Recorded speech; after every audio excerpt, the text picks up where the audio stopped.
A tennis star has responded after it was suggested that she might never return to the top 10.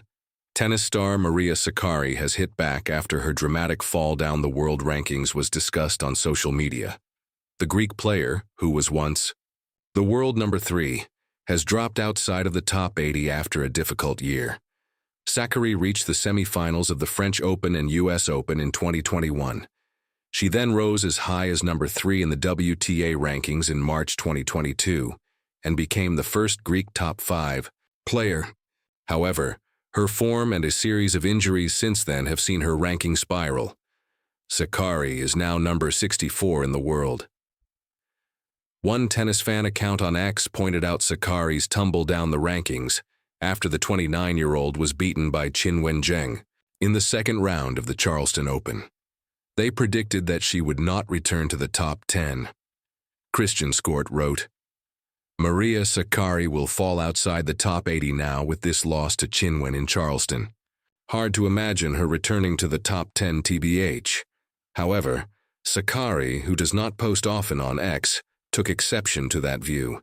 She responded, 'Am I the first or the last that's coming back from an injury and is dropping points?' Sakkari's 2024 season was ended by a shoulder injury suffered after the US Open. She had also not played between the Olympics and traveling to New York to compete at Flushing Meadows due to a fitness issue. Her form this year has been underwhelming, but she believes she can return to the top 10. Things haven't gone very well since the last Olympics, where I suffered an injury that accompanied me for the following months," Sakkari told Punto de Break this week. "I admit I made a mistake trying to continue playing tournaments like at the US Open, for instance, where I got injured again for rushing.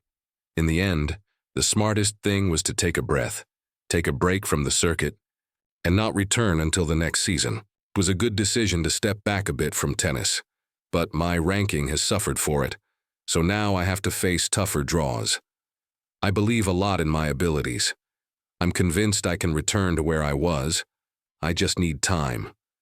I've experienced the first injury of my career. I've always been healthy, so these past months have brought new experiences.